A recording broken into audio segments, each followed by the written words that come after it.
Telescope and the fact that we finished all of the major deployments today.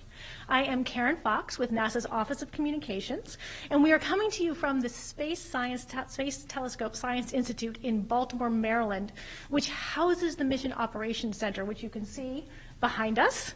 We have one microphone today, we have one camera. We are doing this right after the deployments, so bear with us as one person gets up at a time.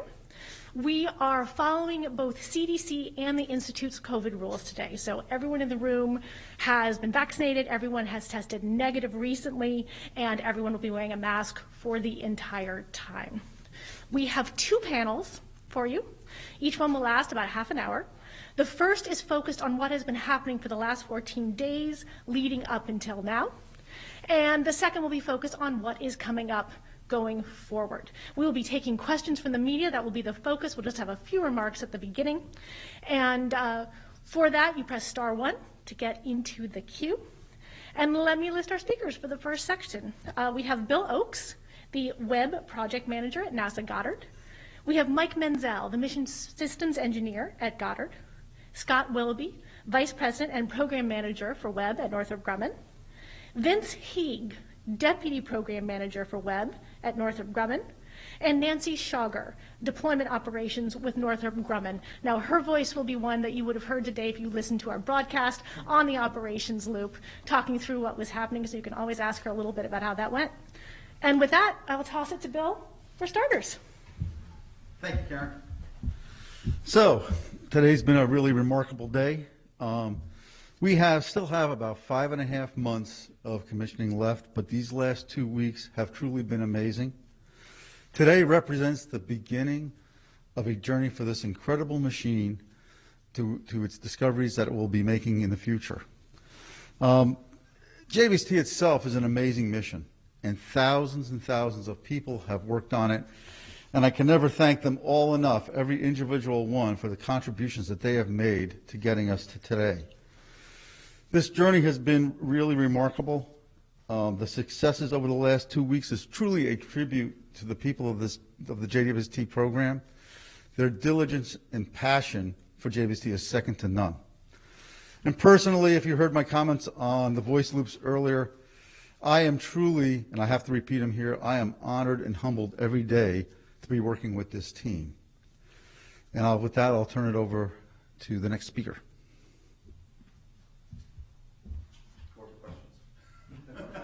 Whatever comes next.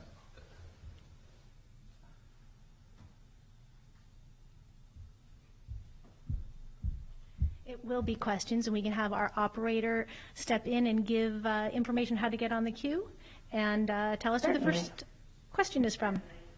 Thanks. Certainly. If you would like to ask a question, please press *1. Our first question today is from Bill Harwood from CBS News.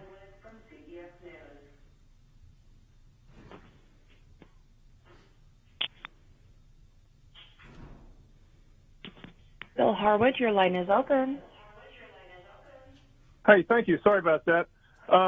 For Bill Ox, you told us before launch you were 100% confident all the deploys would work exactly as planned, and I remember thinking at the time you might be jinxing it, but that clearly wasn't the case. So how big of an engineering challenge was all this? Was it as easy as it looked, or was it really as difficult as we had all been led to believe? Because it sure seemed to go smoothly. Thanks. It's not as easy as it looks, but the easiness that you saw, again, like I mentioned earlier, is just a tribute to the folks. We went through what I feel now is the exact right amount of testing, the exact right amount of engineering audits, the exact right amount of tweaks to the design as we've gone through this journey of manufacturing and then launching this telescope. The fact that it looked easy just emphasizes that we did all the right things leading up to this moment.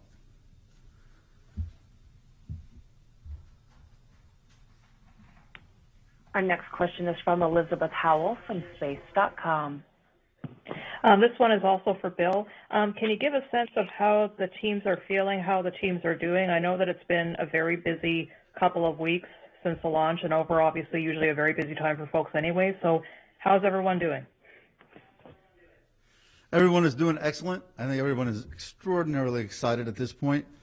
I don't think there was one point during the entire last 2 weeks, and even the period leading up to launch, down at the launch site, where anybody felt down, slowed down. I mean, we're all a little tired, but besides that, we're on an incredible high right now.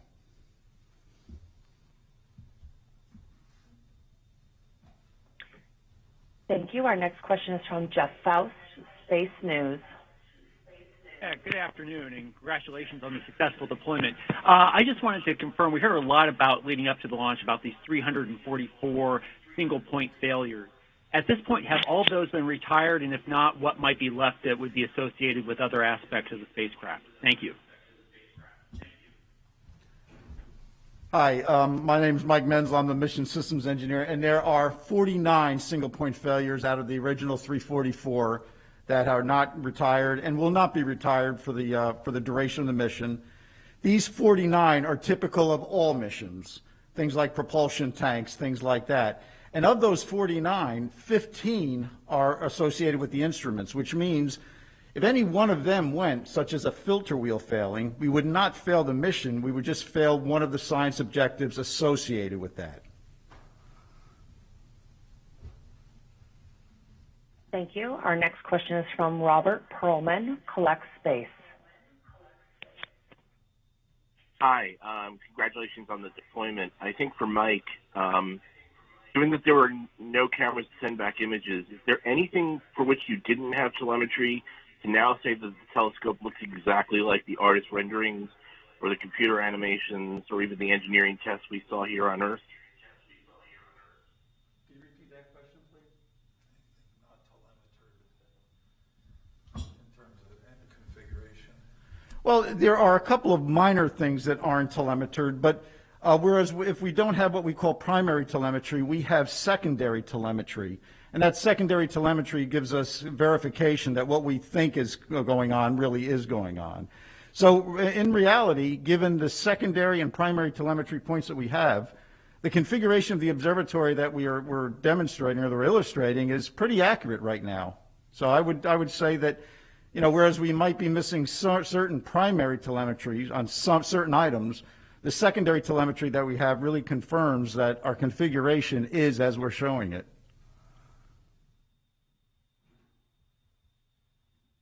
Thank you. Our next question is from Marina Corin from The Atlantic. Hi, everyone. Congratulations. Two questions for Mike and Scott. Are you almost surprised the deployment sequence went as well as it did? Were you bracing for a more difficult deployment given how risky and complicated you expected this process to be? And the second question, were there any issues that came up during the deployment that you haven't told us about yet? Thanks. I'm going to let Mike answer the second question. You actually answered the first question in your question, which is we worried about it on the ground. What we focused on was, design, test, verification, and if need be, redesign and retest and re-verification. So our entire objective was wring this out on the ground so that when we went into space and we followed that timeline, we did expect that it would go right. Maybe we'd see something new. We'd see a behavior of, sun angle or how the thermal was or how certain things confessed to us. But the reality was everything we did to wring our hands on the ground and have those sleepless nights led to a wonderful last 16 days. Okay, so is there anything that we didn't tell you? I doubt that seriously. There's always a couple of minor alarms that go off. That's really more like housekeeping than anything else. But other than that, I think you're aware of the incidents or the anomalies that have occurred, and most of them, by the way, were very minor compared to the ones we practiced in our rehearsals.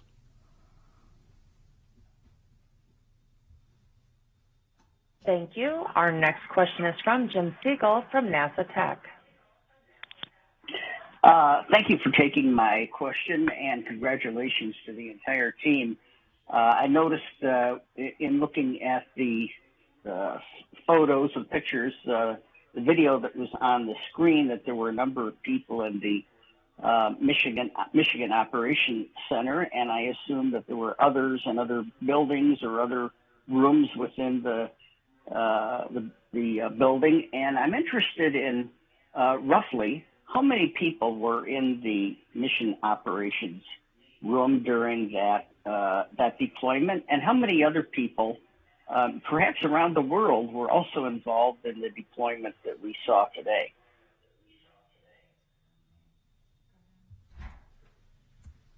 So we run in the entire Mission Ops Center. So it's not just the one room, but in this section of the building that we consider the Mission Ops Center. We run 95 people per shift for deployment operations. As far as around the world, the other folks that were involved were actually out at Northrop Grumman in the factory, and they provided support, in particular during the Sunshield deployment, where we had our independent verification, essentially engineering model, full-scale engineering model, all set up, and it went through every step of the deployment with us. So if we would have had a problem, we would have been able to go back and look at that. This helped determine what the issue might have been.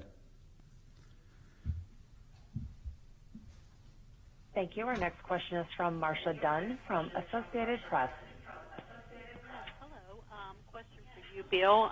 I'm wondering if you think it's all downhill from here. The first 2 weeks were obviously risky, complicated, never before attempted. If it was summiting Mount Everest, landing on Mars, how do you view the rest of the mission, actually?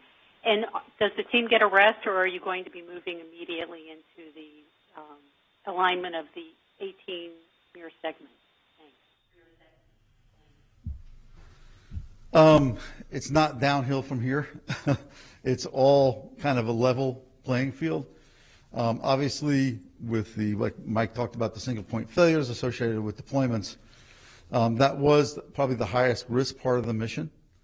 That doesn't mean all our risk goes away, and doesn't mean we lose our intensity as far as maintaining our discipline for the mission.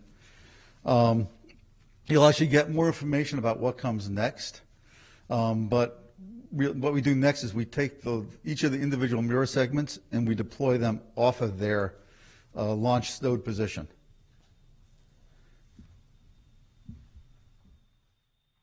Thank you. Our next question is from Stephen Clark, Space Flight Now.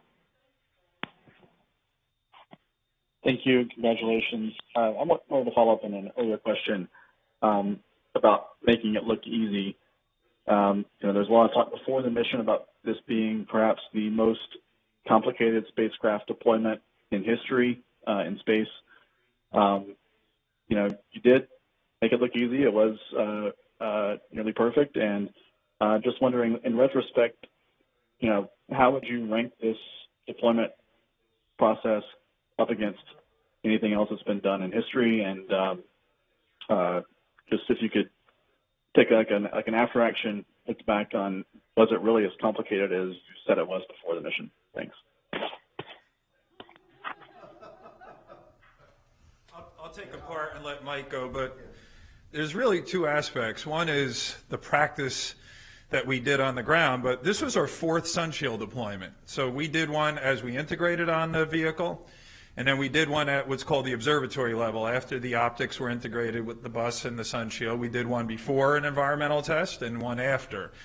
So this is our fourth shot at it, and we learned in each of those successive, pretty clean one on number 3, which verified that we worked after surviving a simulated rocket ride. But the other thing is you design for worst case. You design sometimes for worst case. So within our design, we always had margin to go to. We had more motor power if we needed to drive it out. We had more strength in something if we needed to pull on it harder or push on it harder. So you build in that, because knowing surviving the first days and the first weeks often is the most stressing environment that a satellite goes through. This is why they tend to last, well beyond their initial, intended mission life. So you don't over-design, but you design for things that you can't always test. So analytically, you make things worst case. On the ground, you push harder, you go colder, you go hotter, and you do all of that stuff on the ground so that you swim right in the middle of the lane after your launch. So it's really a combination of that and practice. Yeah, and in one of the other press conferences, I pointed out that when it comes to the deployments of this observatory, there are two kind of unique things about the deployments. First, was a sun shield, and that was deploying large, indeterministic, floppity structure with a lot of cables, a lot of tennis court-sized membranes that could float to places you don't want them to float to in zero-G. And, through our testing and through our design, we controlled that, and Northrop and the Sunshield team did a great job on that. The second part of our deployments are what I call precision deployments. We're actually, rebuilding and retuning an optical and infrared telescope remotely. And those deployments had to happen such that they position the mirrors accurately enough so that our wavefront sensing and control optical engineers can start taking that state where they're in and tune a telescope. So between the fact that we had large indeterministic deployments like the Sunshield, and then we had large precision deployments like in the OTE, like in the telescope, this has been arguably the most challenging deployment program ever done by NASA.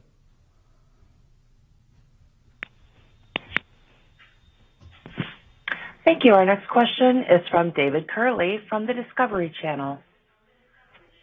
Thank you very much. Bill, if I could get you to come back up one more time. We've heard this through this process over the last couple of months, that great confidence, but we had sleepless nights. I get that, and I do hear relief in your voice, especially to the answer to the first question. Can you just talk about that, and then the bigger picture of the science when the first image from all the mirrors, once they've been all set, comes back, and what all this work has meant and should mean?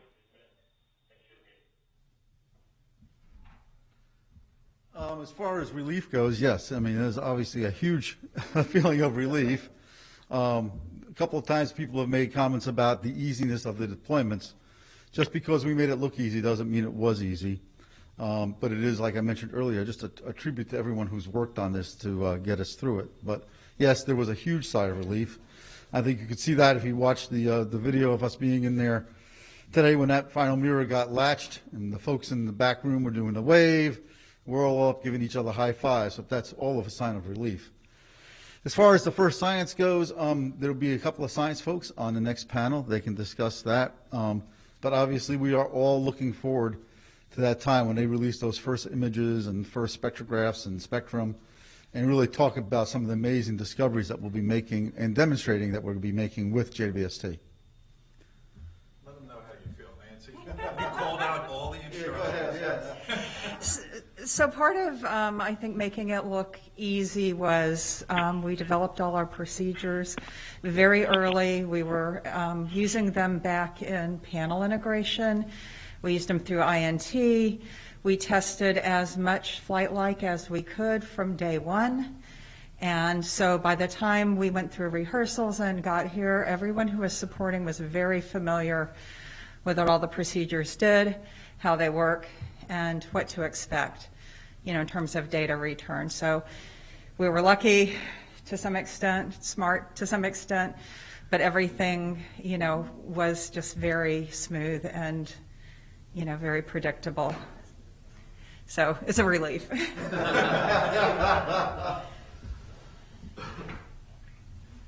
Thank you. Our next question is from Reese Nations from the Well News, Washington, D.C. Hey, thanks for the call, everyone. It's a pleasure to be hearing your voices today. Congratulations on the successful mission. I just wanted to ask real quickly about the November payload processing incident where a clamp band broke. How close did that come to damaging the vehicle, and how would that complicated the efforts from there going forward? It seems that you guys touched on that earlier a little bit. Everything's going smoothly, but was that cutting it a little close there for your liking?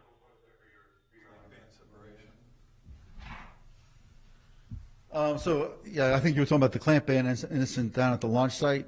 There was no damage to the spacecraft. We've proven that. We proved that down at the launch site through our testing that we've done. We did some specific testing as well as running an aliveness test. We've done a boatload of analysis to determine that the shock event that we saw did no damage to the spacecraft, and we've demonstrated that today from a standpoint of deployments. So I hope that answers your question.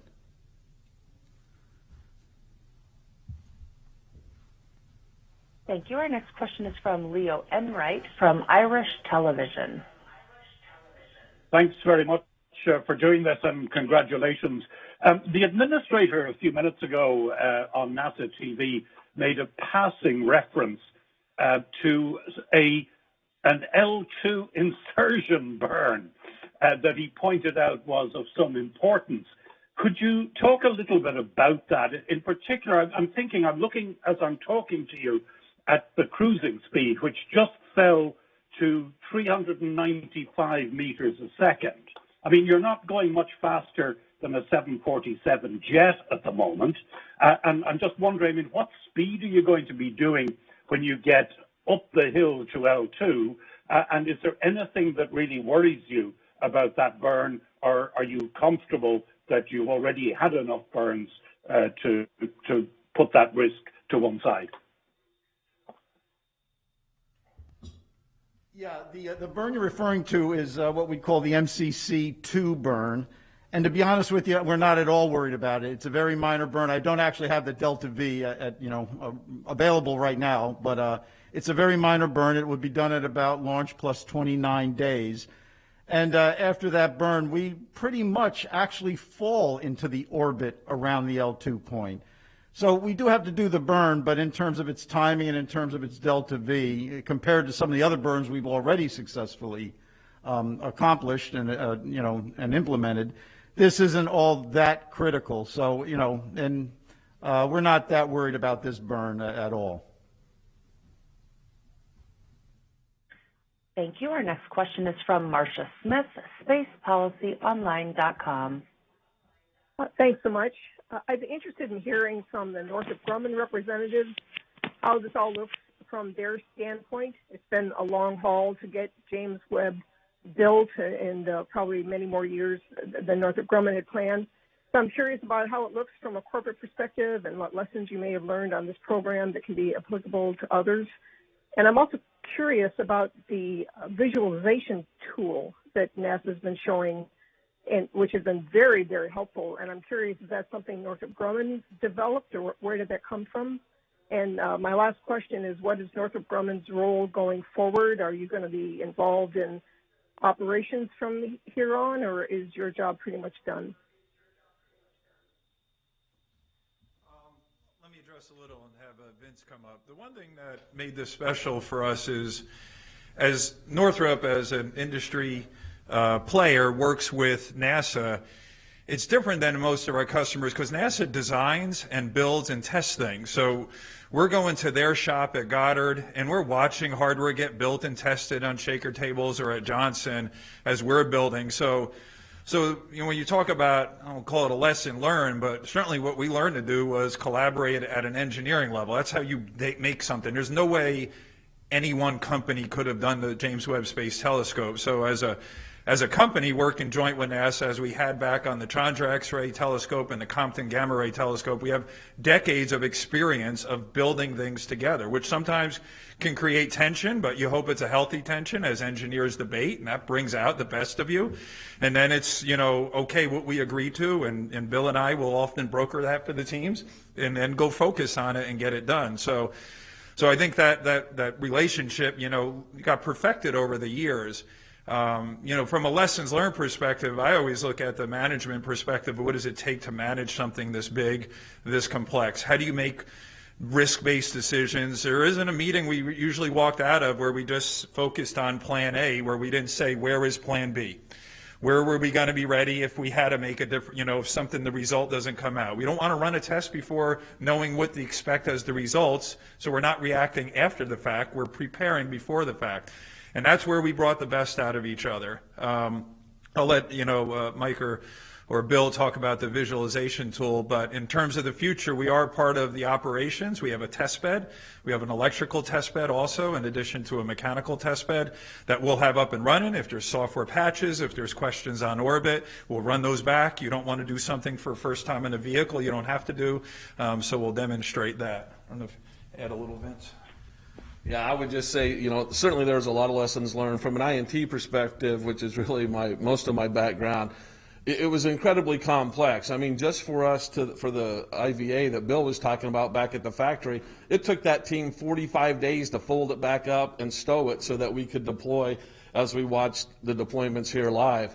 And then when you look at, you look at the sun shield and everybody's asking, is it really that complicated? If you look at the guts of that, right, it's feet and feet of cables and pulleys and dog houses and clips, all this stuff that has to work perfect. I mean, are you kidding me? It is complex, but it's a tribute to the technicians and engineers that last touched the satellite at Space Park. They just diligently made sure that everything they did was going to be perfect. And that's why we just had the best deployment of the sun shield that we've had in the 4 times that we've done it. So congratulations to those guys. Thank you. Our next The question visualization tool is actually part. I apologize. Yeah, the visualization tool is actually part of the ground system. It was provided by Raytheon out of Denver. And basically it's made up of our various drawings of the telescope that we've taken and converted. They converted into an animation. But the whole thing is driven by telemetry from the spacecraft, such that as the configuration changed on the spacecraft, we could see it change on the ground.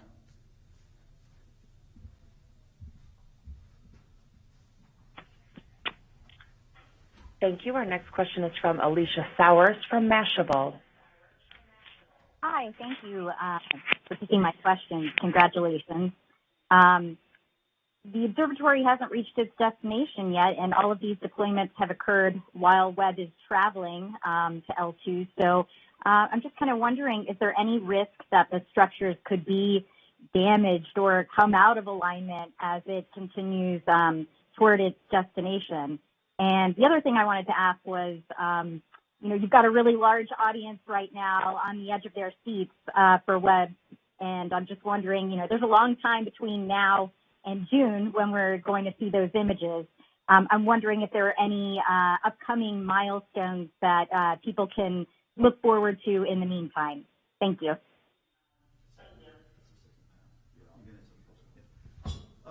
First, there are no dangers to the structure by virtue of where we are in the orbit. Where we are in the orbit right now is a very benign trajectory. And as I said before, we're literally, after the MCC2, we'll literally fall into orbit around the L2 point.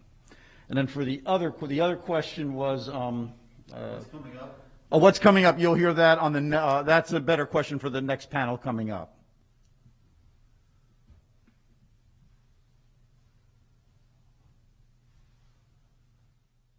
Thank you. Our next question is from Irene Klotz, Aviation Week. Good afternoon.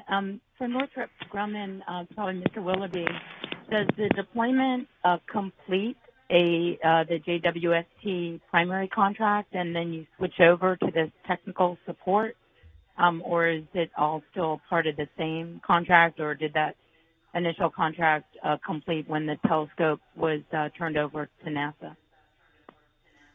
So our primary contract goes to launch plus 1 year. We did have, Bill and I, a signing party down at the launch base when we do what's called the DD-250, so that transfer of ownership of the vehicle, because we had as we completed out putting final MLI and parts on the vehicle. So, but with that, that's still under our prime contract. So in terms of that responsibility, certainly commissioning for the next 6 months and 6 months of science missions, and then we'll transition to what's called the Phase E into the O&M part of it. Thank you. Our next question is from Ken Kramer, Space Up Close. Hi, thank you for doing this, taking my question, and congratulations on the spectacular success there. My question is about lessons learned. You've accomplished this great deployment. What are the lessons learned going forward, and how would you apply this to larger deployable telescopes? I wonder if you could speculate what is possible beyond Webb now that you have accomplished this. Thank you.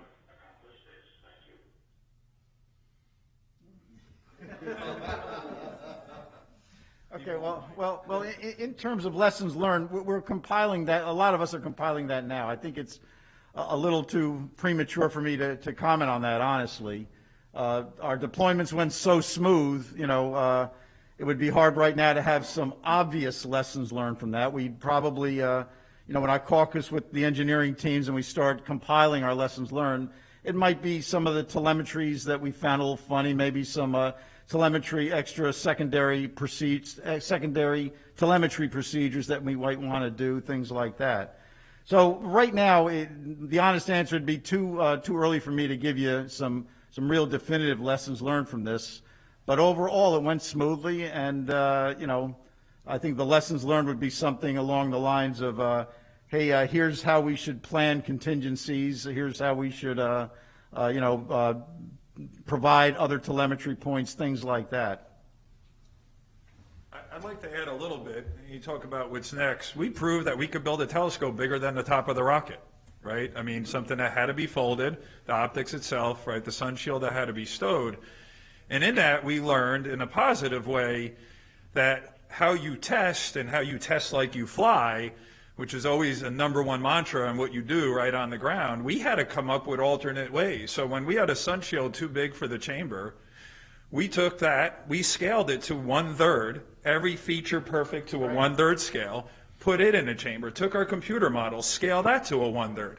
Test correlated the model, so we did have a cornering in terms of a test verified, and then dimensionally controlled it as we scaled it out, right? So the team found solutions where we were to some degree limited by the physics, right, and the ability for chambers on there, and that's what I'd call a hugely positive lesson learned, because I don't think our appetite's going to get smaller from Webb, right? So when you look at that, we're going to have similar limitations, and we have now evidence, and we're going to be building more, certainly over the next 5.5 months, of how our ability to correlate models and subscale articles and then scale it up and predict it. And right now, thermal's got a lot of thumbs up in there in terms of how the behavior is performing.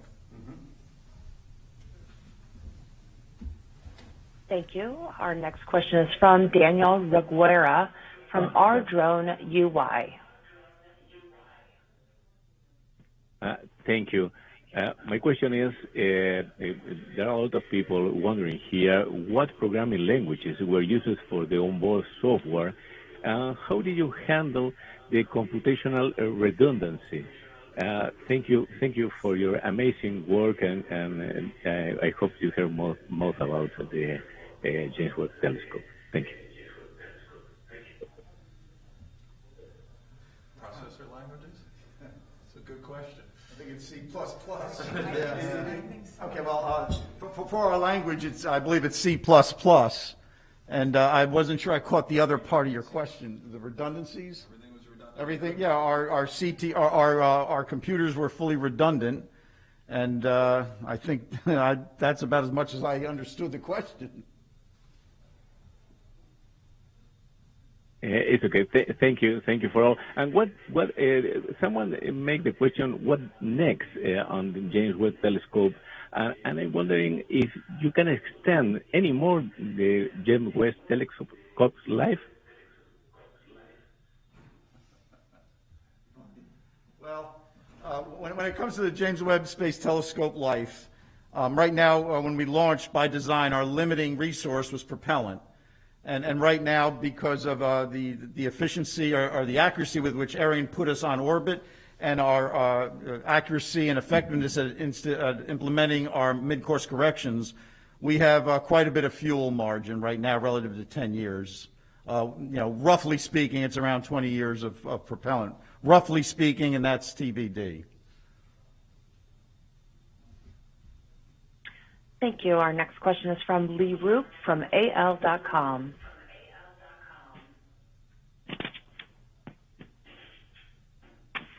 Lee Roop, your line is open. Yes, hello. Thanks for doing this, and thanks for taking my question. I'm talking to you from Huntsville, where we have been following this. People have been following this really closely since the launch, and I know that some folks down here built the sun shields and some other contributions. Just like, is there anyone that could tell me, how did everything that we contributed to you guys, how did it all work out? Yeah, there was a lot of contributions from Huntsville. I remember going down after we completed the first sunshield layer, so those big silver diamond shaped, patterns, 5 of them that give us a 600-degree Fahrenheit differential. Right now look wonderful. We're already seeing something on the order of about 500 degrees in the differential between those layers. So with Nexolve down there, they did a wonderful job. The optics were also tested at Marshall Space Flight Center, 6 at a time, once with just bare beryllium to 150 nanometers of surface figure accuracy, and then again after being coated with their gold reflective layer for infrared down to better than 20 nanometers. And that's where laser interferometry techniques were perfected so greatly. They're used now for ophthalmology and LASIK. So in Huntsville, between Marshall and Nexolve in particular, tremendous contributions. I remember being down there for that layer 1. I got a coin from the mayor of Huntsville there. Still got it on my shelf with all my other coins. So it was a proud moment for me and for the city. Thank you. And that is all the time we have for the first question and answer session. We will now move on to the next set of speakers and hold another Q&A session later in the program. Great. Thank you so much. Thank you to all of our speakers. I will encourage you to step off and we will get our new group up here. Thank you so much and congratulations. And we have the next group coming in, filing in behind me. I'll let the noise go on behind me for a moment. As we mentioned, this will be a section where we start focusing on what's coming up next. For anybody for the last session who didn't get a question completely answered or has some more follow-up, as always, go ahead and write someone in the NASA Office of Communications and we will get you an answer or any more details. But for now, moving on to our second group. We have today John Durning, the Webb Deputy Project Manager at NASA Goddard, Lee Feinberg, the Webb Optical Telescope Element Manager at NASA Goddard, Jane Rigby, Webb Operations Project Scientist at NASA Goddard, and Heidi Hamill, the Vice President for Science at AURA, which manages the Space Telescope Science Institute. We're going to have the exact same plan as before. We'll have a couple of opening remarks from John Durning, and then we will switch right into the bulk of the time being for questions. As before, you would press star 1 to get yourself into the queue for questions. So with that, passing off. Hello, yes, my name is John Durning. Let's see, the last 2 weeks, 14 days, have been a spectacular success and set the table for the fantastic sciences to come. So on our panel, we have 2 scientists to talk about that. But in the next 15 days, we're going to get to our let's have a look. Okay. Then the next 15 days, or at 15 days from now, January 23rd, we will arrive at our L2 insertion location, and then we'll fire, as was talked about previously, our MCC2 burn and get into that. But while we're getting to that point, in the next 15 days, we will be phasing the mirror, taking those 18 mirror segments and aligning them so they essentially form as one monolith. And Lee is on the panel here to talk about those. I'm sure there's questions about that. He's here to help you understand how that works. So without further ado, that's what's happening in the future. I should say also that we'll start turning on the instruments in the next week or so, and then after we get into L2, as the instruments get cold enough, they're going to start turning on all the various instruments so that we can cool down, do their own calibration activities to end the commissioning when they're all calibrated and ready for that first light. So with that, I'll turn over to the questions.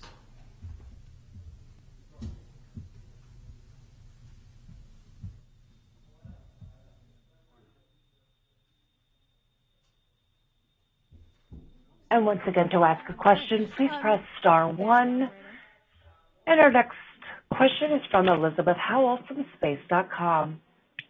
Hello, and congratulations again. This is probably for John. You just gave us a good roadmap of what to expect. Can you also give us a sense about which ones of these milestones, if any, would be the most technically complex, or the ones that could be potential difficulties, the ones that you're trying to manage the most, I suppose?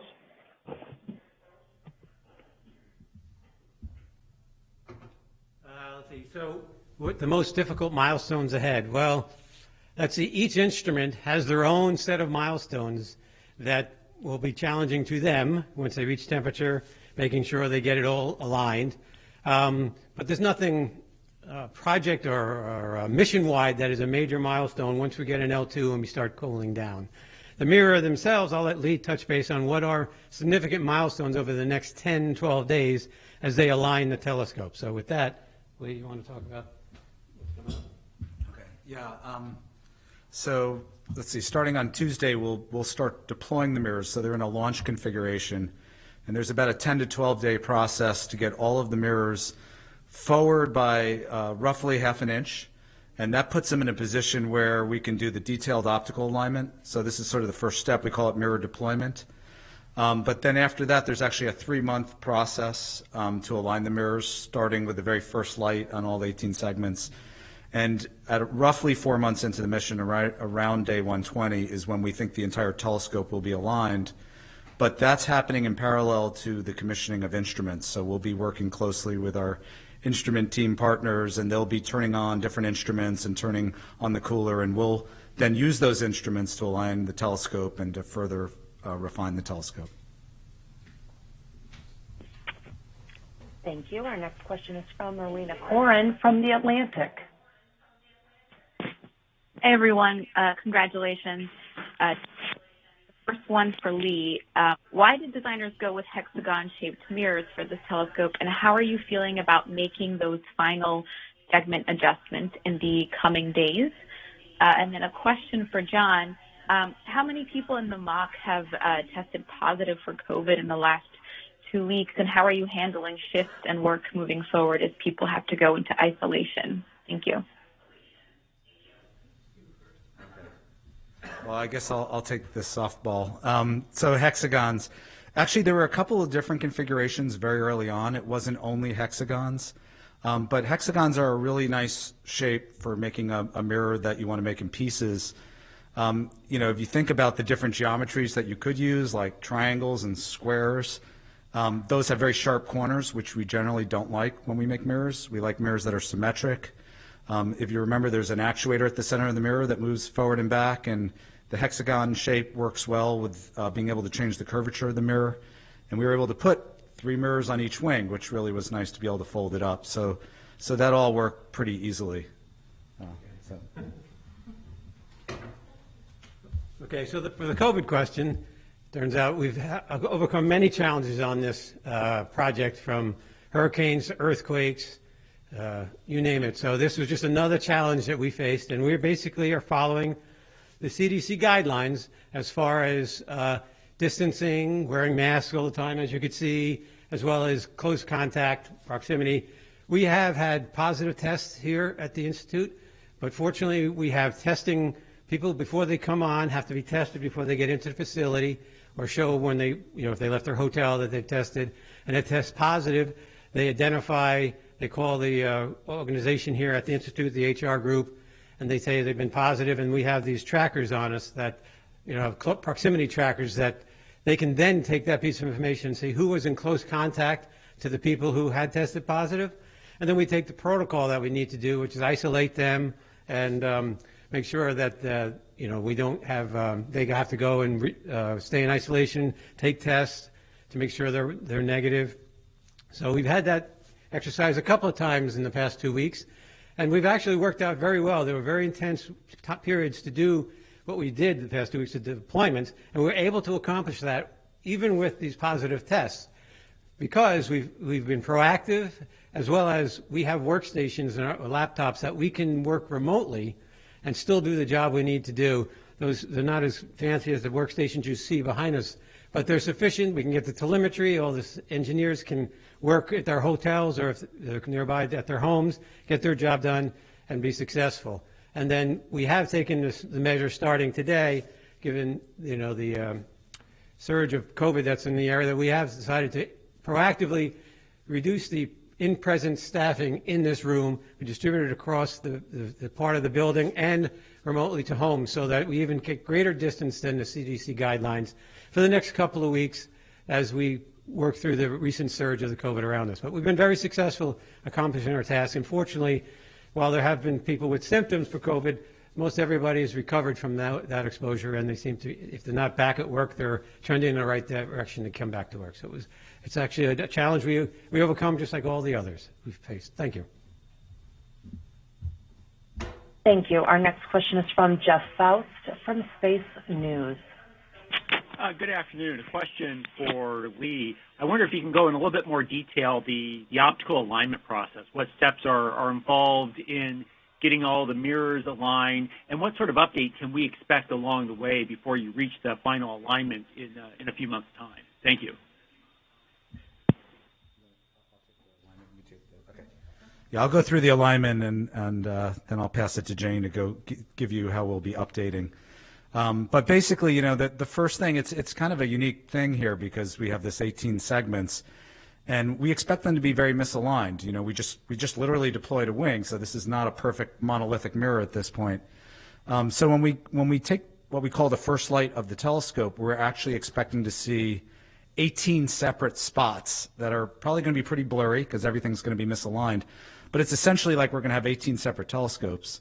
And the first thing we're going to have to do is sort of align those individual telescopes, those individual primary mirror segments, and then we're going to take all those 18 spots and put them on top of each other. We call that stacking. But at that point, we still don't have a nice tight, a star doesn't quite look like a star. It's still going to be very blurry. And we have to go through the process of aligning the mirrors to the point at which they're actually aligned to a fraction of a wavelength of light.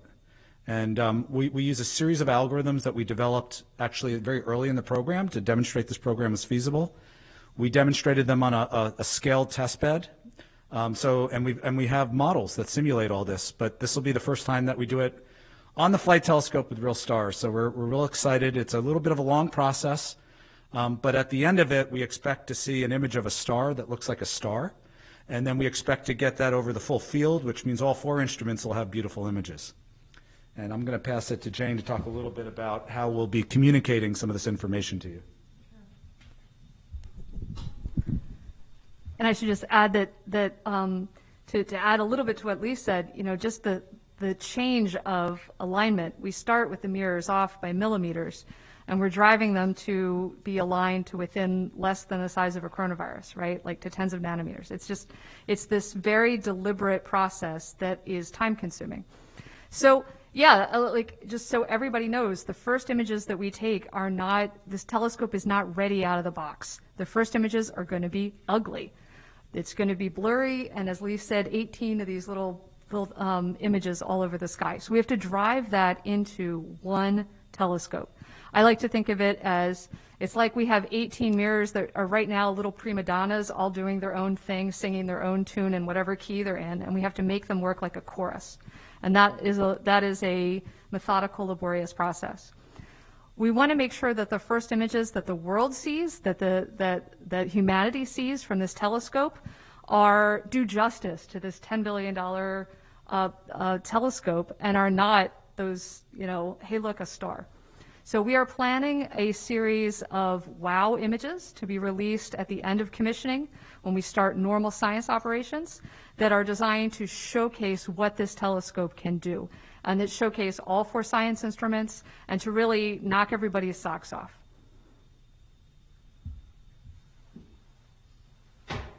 Thank you. Our next question is from Alexandra with Nature Magazine.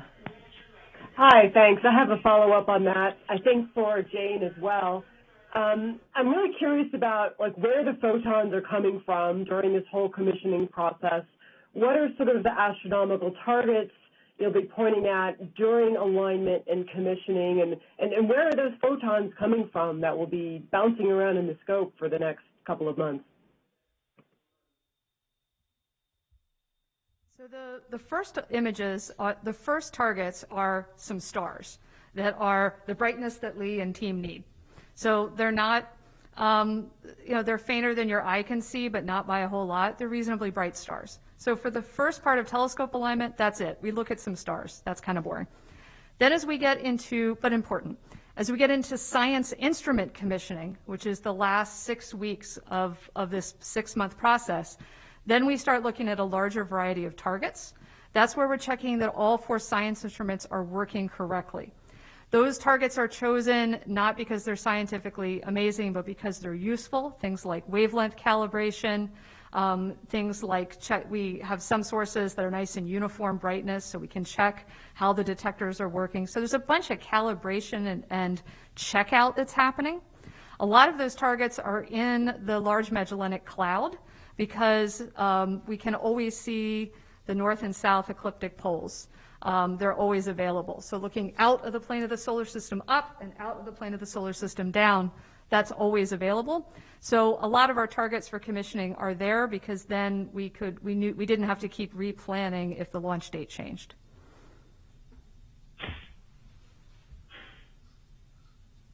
Thank you. Our next question is from Jim Siegel, NASA Tech. Thank you. Obviously, the number of scientific, engineering, and even educational achievements will be very significant from James Webb. However, I'd like to ask you if you could, if the ordinary people, so to speak, on Earth, the rest of us Earthlings, what can I tell my readers of those people about what this James Webb telescope means to them? Thank you. Hi, this is Heidi Hamill. You know, what you can tell ordinary people about this telescope is that it's an example of what NASA and its collaborators can do when they work together. When NASA and ESA and the Canadian Space Agency work together, they can achieve remarkable things. You've heard people talking about how, oh, it looks so easy. It is not easy. NASA makes it look easy, and sometimes they're a victim of their own success because it looks easy, but it's not easy. It's very challenging. And I think that we all, as humanity, can be proud that we are working collectively to do great things, to expand our knowledge of the universe, to make the universe more accessible to all of us. All of the pictures and all of the data and the knowledge from this telescope will be shared with all of the taxpayers who paid for it. So this becomes a part of our legacy to the future, this exploration that we as a team have been doing. So I think that's something you can share with the ordinary person. Thank you. Our next question is from Irene Klotz, Aviation Week. Thank you. Actually, can I just add a little bit to that?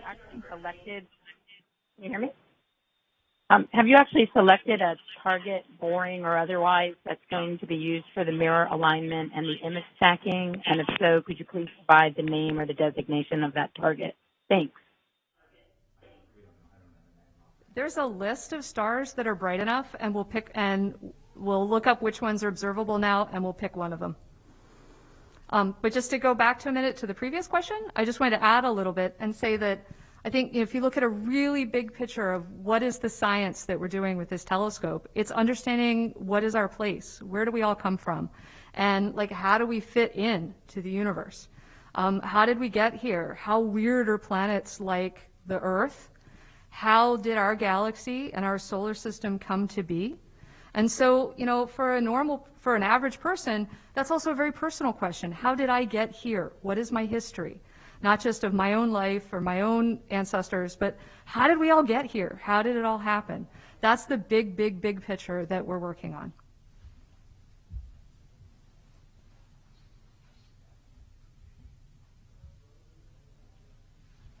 Question comes from Reese Nations, The Well News, Washington, D.C. Hi, thank you. So large parts of my question were pretty much already touched on, but I was wondering, you know, given the launch accuracy and the accuracy of the mid-course corrections on the way to L2, is there any possibility that we might be able to see the first clear images from the James Webb a little bit early ahead of schedule sometime in June?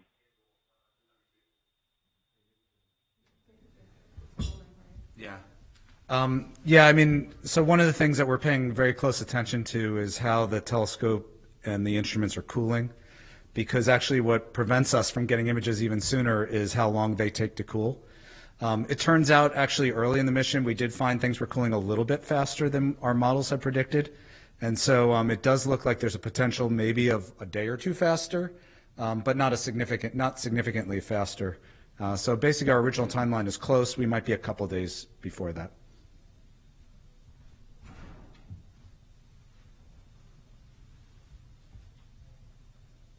Thank you. Our next question is from Felipe Orgolski from Polish Public TV. Hello, I hope you can hear me. My name is Filip Ogorzelski from the Science Channel of the Polish Public Television. First of all, I would like to thank you for the opportunity to see the launch of the James Webb Space Telescope live in French Guiana. Now we are preparing a documentary movie about the JWST mission called A New Window to the Universe. So, now we know that the most of the dangerous and difficult steps are behind us. And I'm very happy about it. So, do we have any future steps of deployment and calibration to be concerned about, or can we be 100% sure that the JWST deployment is a complete success? And maybe, what are you the most proud of when it goes to the whole mission? I'm sorry, I didn't catch the 100% sure of what? Excuse me, can you repeat the 100% sure of what? I didn't catch that. Can we be 100% sure that the JWST deployment is a complete success? Oh yes, we can confirm that the deployments that just have taken place has been 100% successful. We have the telemetry and the performance that matches our predictions. So we know for sure that the telescope is deployed the way we wanted it to be deployed.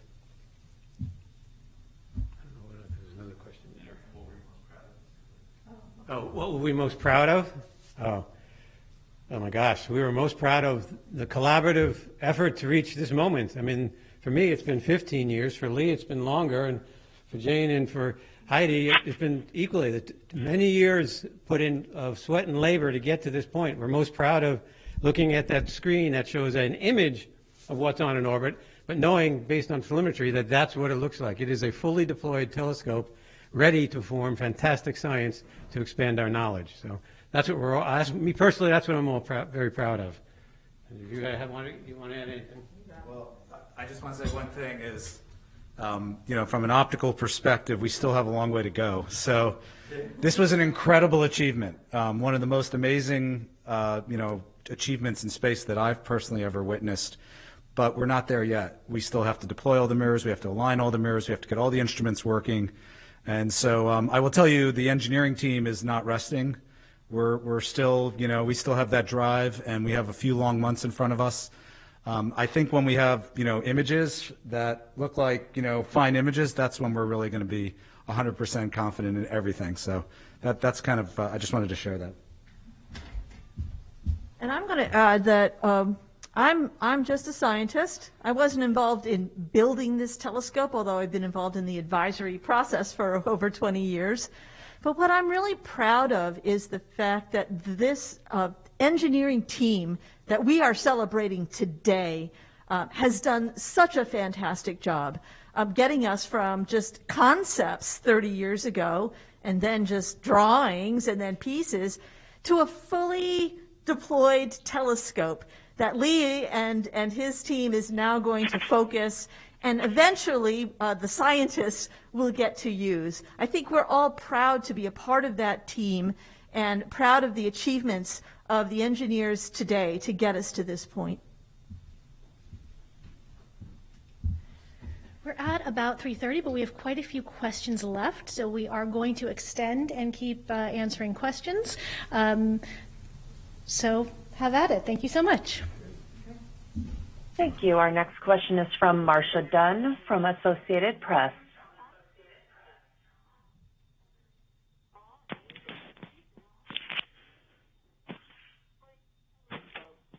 Marcia, we're not able to hear you.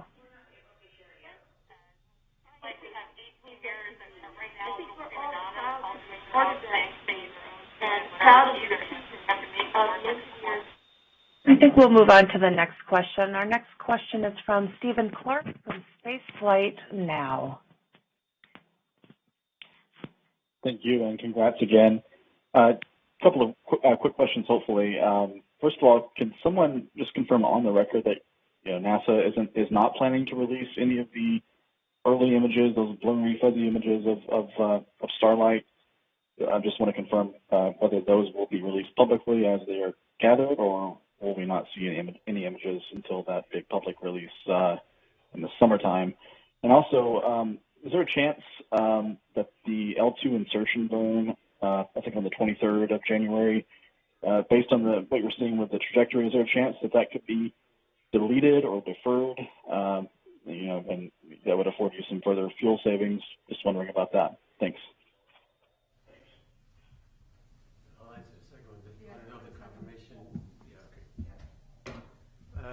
To your first question, the plan is still to issue the releases at one time, not on the way.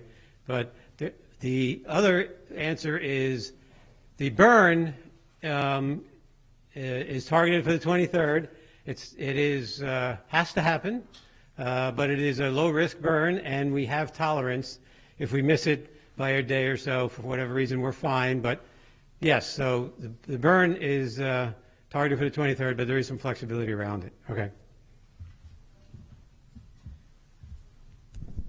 So I think one of the watchwords for all of commissioning is flexibility. Things are not going to go exactly the way we expected, and that's okay. We have a timeline for commissioning that is this Excel spreadsheet that has down to the minute how we're all going to be spending the next 6 months of our lives. And we all know that that is not actually the timeline we're going to execute, but that's the plan, and we will move it around as we need be. The current plan is, yes, that we're going to hold the images to release at 6 months when all 4 instruments are ready for science. But we have to be flexible during this process, and so I'm going to leave it at that.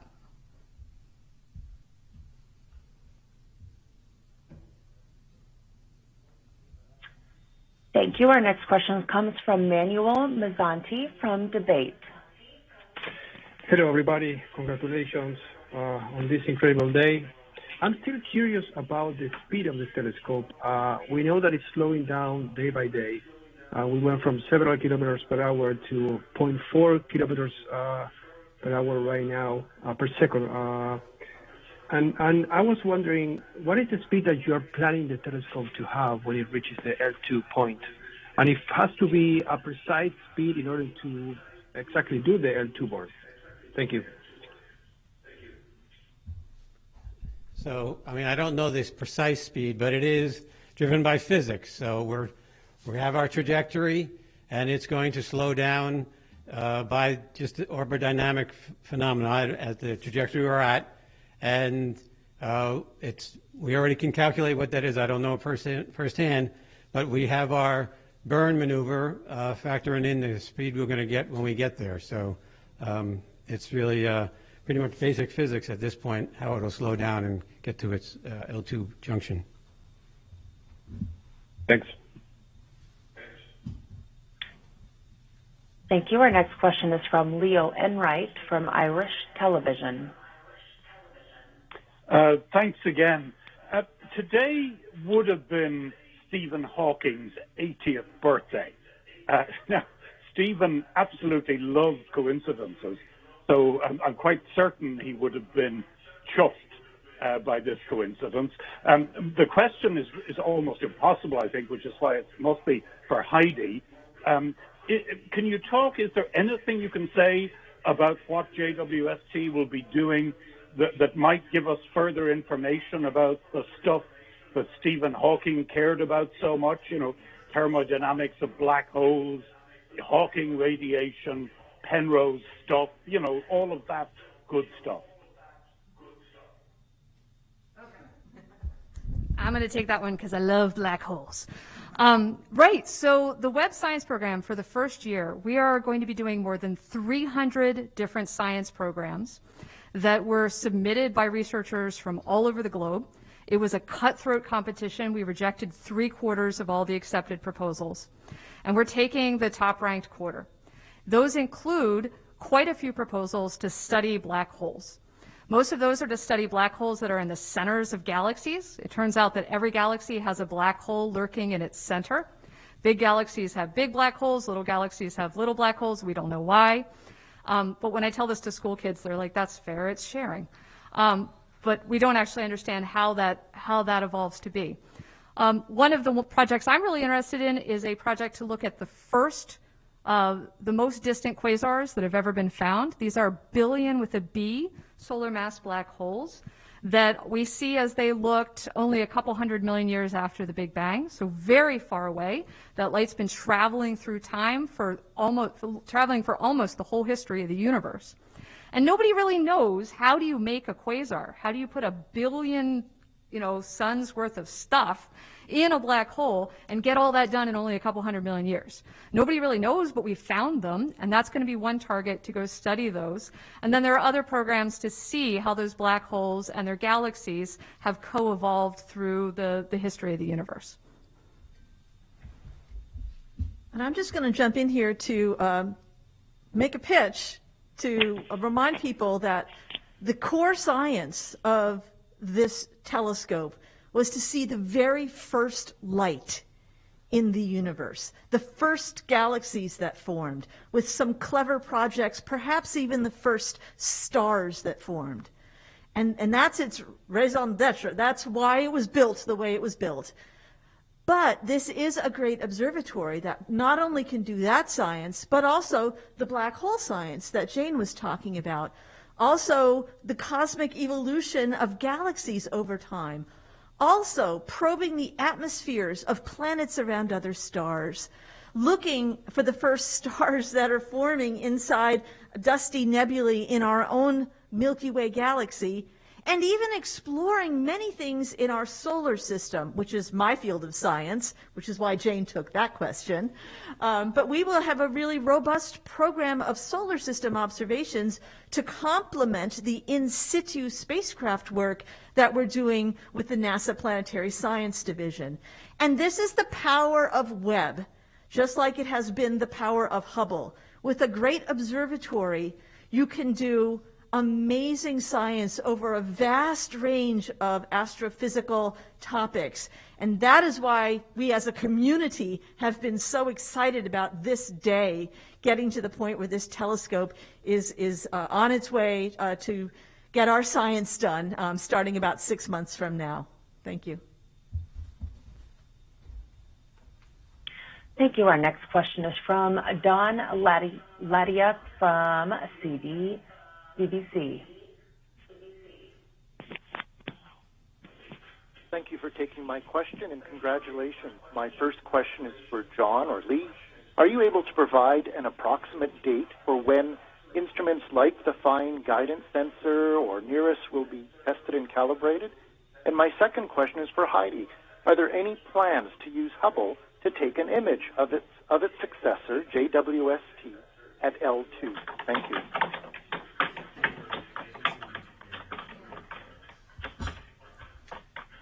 Yeah, so the fine guidance sensor, the key there is getting the detectors cold enough. The first instrument that'll come on is the near-infrared camera, which takes the images, and that comes on in between days 30 through day 40. The NIRCam instrument will come on the fine guidance sensor will come on about 10 days after that. We have to get the detectors cold enough. And then as soon as it comes on, we'll start using it while we're doing the alignment process. And in fact, looking at a star to guide early on, and then we'll eventually transition to using stars that come from all 18 mirrors. So there's a whole sequence we do, and we want to get that guider on as fast as we can, but we have to wait for the detectors to get to temperature. The question of whether Hubble will be used to look at Webb is a question that has been asked a lot in social media. And also in social media, there are many, many images from even amateur astronomers who have been tracking James Webb Space Telescope, already imaging it. The challenge here is that James Webb Space Telescope is so far away that even for the power of the Hubble Space Telescope, we cannot resolve it to more than a point source. And so we could see a point source and see it moving, but that would not be scientifically useful for us. What if you would say, well, maybe you can see the brightness variations? We can do that with ground-based telescopes. And so we don't need to use the Hubble Space Telescope to do those observations of the James Webb Space Telescope. And we have many, many other astrophysical things that we want to use Hubble for. And so I think it is unlikely that we will use Hubble to look at Webb because there's no scientific or engineering reason for it. But, Jane points out, what we as scientists are really excited about is using both Hubble and Webb together to study the universe simultaneously. And that's because we care about the colors of the light from objects in outer space. And the Hubble Space Telescope is focused primarily on ultraviolet and visible light and a little bit of near-infrared light. And then Webb picks up at the near-infrared and pushes out into the mid-infrared. So you get a much broader wavelength coverage of your astrophysical objects by using both of these telescopes together. And that's why we're very excited that both are going to be operational at the same time. Thank you. Thank you. Our next question is from Ken Kramer from Space Up Close. Hi, thank you for doing this, and congratulations again. My question is for Jane and Heidi. I wonder if you could talk a little bit about using the telescope to look for life beyond Earth in our solar system. Dr. Sabuchan talked about this a lot even this morning at targeting Europa. So I'm wondering when that might happen, and which instruments will you use, if we could talk specifically about that, what you hope to learn if there's an emission there, and will you look at talk about other targets you might look at in our solar system for that, Enceladus, maybe Triton. Thank you. One of the programs that we plan to do with some of our guaranteed time is to target the areas in the southern part of Europa's, Jupiter's moon Europa, and Saturn's moon Enceladus. We have evidence from the Hubble Space Telescope that there is water jets emitting water from possibly from the subsurface ocean of Europa. That's Hubble observations. For Enceladus, the Cassini spacecraft actually got images of jets of water erupting from the southern pole of Enceladus. It flew through that and sampled it and determined that it was water. What we will try to do with this time is image the plume area, and more so than images, that's not the important part. The important part is we're going to try to do spectroscopy. That means taking the light from that region of the southern poles of those tiny moons and spreading it out into a rainbow of colors, and then looking at that rainbow of light for the chemical fingerprints of molecules in that water. We'll be looking to see if there is carbon dioxide. Is there methane? Is there formaldehyde? Those carbon-bearing products could be evidence of activity in the subsurface, the sub-ice oceans on those worlds. We're very interested in those worlds. And so what Webb can do is it can provide additional information about those plumes and what material could be dredged up from those sub-ice oceans into this plume material. I will say it's a risky observation. Risky in this way, not risky to the telescope, but risky in the sense that we may not see anything. Those plumes are not always active, at least on the case of Europa, it seems. And we may make an observation and see nothing. And that's tough. That's why we're using the guaranteed time that I have. A proposal to do this, like Jane was explaining, you're not going to get a proposal approved for something that may not give you any science. So that's why we're using this guaranteed time to do that.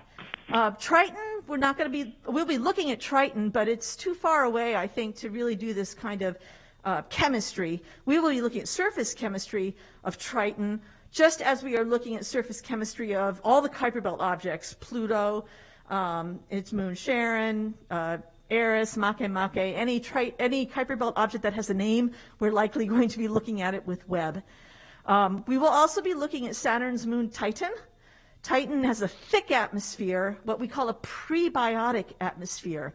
And we will be able to look at atmospheric clouds with the infrared power of Webb. We can look through some of these clouds to the surface, perhaps even detect the evidence for lakes on that moon. We know there are lakes there from the Cassini mission. So that's another very interesting, what we call astrobiological target because of the interesting prebiotic chemistry in that atmosphere. Did you want to talk about exoplanets? Sure. Yeah. So Heidi just talked about our own solar system. We now know that solar systems are really common in our galaxy, that on average there's a planet for every star, which still blows my mind. And so about a quarter of all the time in the first year of Webb science operations will be spent studying planets orbiting other stars, exoplanets. And so those observations include studying planets that are nothing like the Earth, right, that are massive, Jupiter, Saturn, or Neptune-like objects. They also include planets that are more like the Earth, that could be rocky. In particular for Webb, Webb can study planets that are in the habitable zone, that is, that might have liquid water. They're at the right temperature distance from their sun to have liquid water. Webb can do that for solar systems that aren't like ours. Webb can do that for planets orbiting red dwarfs. So there are programs to do that. That's where we'll have our best shot at looking at rocky planets. And so I think Webb's role in that is, it's part of the story. Webb's role is to look at those types of systems of rocky planets orbiting red dwarfs and tell us whether whether the atmospheres of those planets have water vapor, whether they look temperate, whether they look, moderate temperatures. It is not the life-finding machine. That would be another future telescope.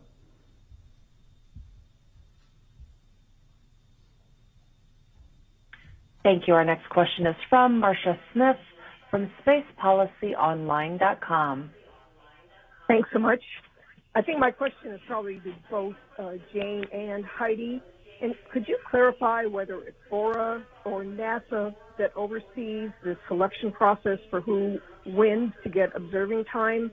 Or does one of you do it for the guaranteed observers and the other does it for the guest observers? Just how does that process work? And as part of that, if someone proposes something to use both Webb and Hubble, does that get priority because Hubble is so old and we don't know how long it's going to last? And are any of the 300 that you're going to do in the first year using both Webb and Hubble? So let me talk a little bit about the process of deciding who got time on this telescope. The people who were serving on the science working group and building instruments had some guaranteed time.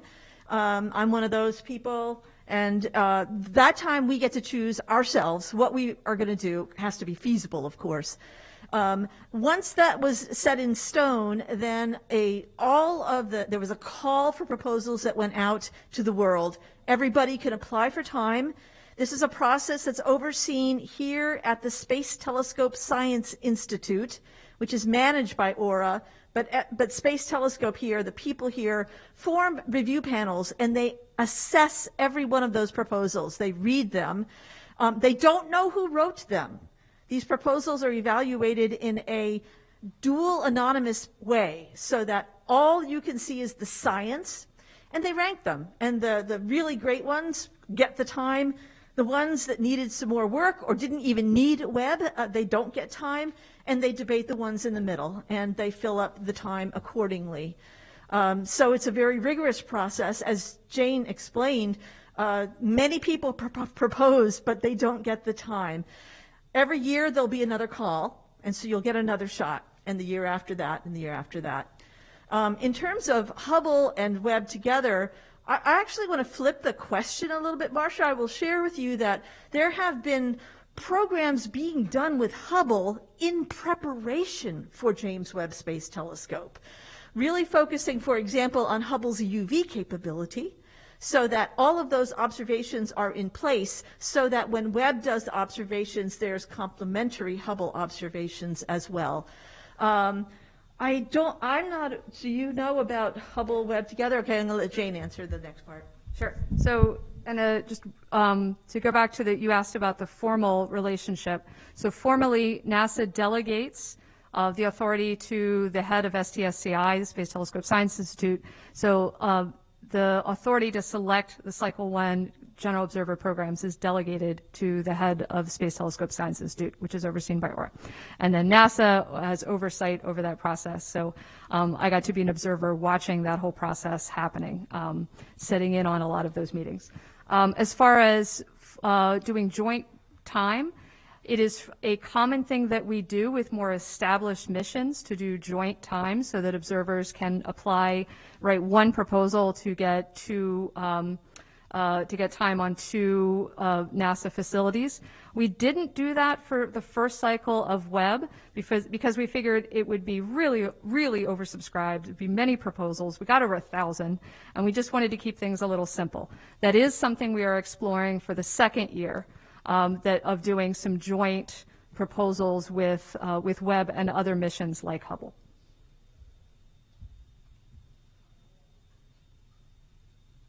Thank you. Our next question is from Daniel Ruggiero from R Drone UI. Thank you. Thank you all for this time. I have 2 or 3 questions. One of them is the amateur people want to know, this is a really easy question, what's the focal distance of the James Webb Telescope? But my question on this is, will you really study on our opposite position of the galaxy, not to the center of the galaxy, that the place that people names beyond south wall of the galaxy? And the other one, the last one, excuse me, is regarding interstellar objects like Oumuamua. If the director of science have a discretional time for redirect the telescope in case we have in advance information of one interstellar object coming to our system. Thank you. Thank you for your time and your wonderful work. Focal length is easy. So the effective focal length is about 134 meters. So not to be confused with back focal distance. It's just, there you go.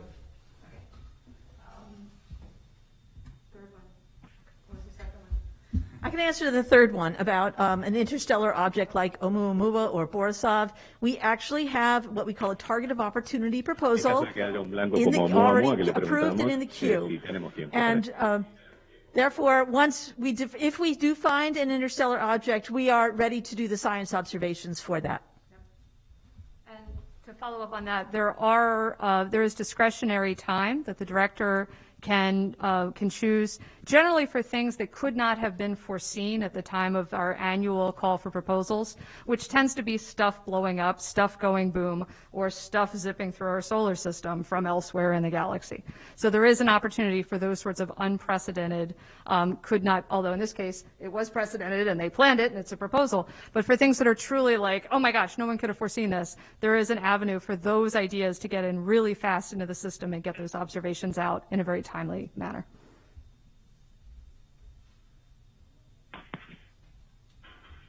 Our final question today is from Irene Klotz from Aviation Week.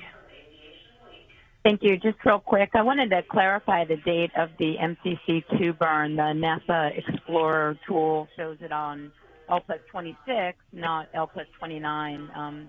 Was that changed or was that incorrect? So it is scheduled for the 23rd and not the 20th? Correct. It's scheduled for the 23rd. L+29 is the plan. Thank you.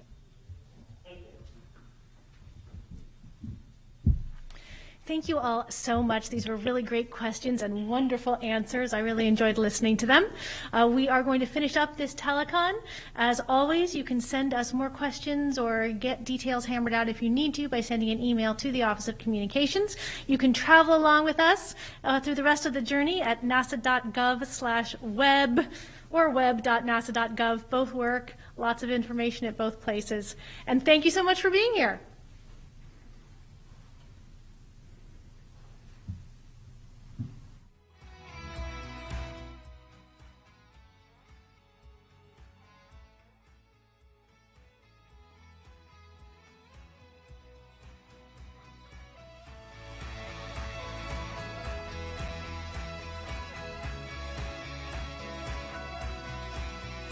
I have a feather. In my right hand, a hammer. And I guess one of the reasons we got here today was because of a gentleman named Galileo a long time ago who made a rather significant discovery about falling objects in gravity fields. And we thought that where would be a better place to confirm his findings than on the moon. And so we thought we'd try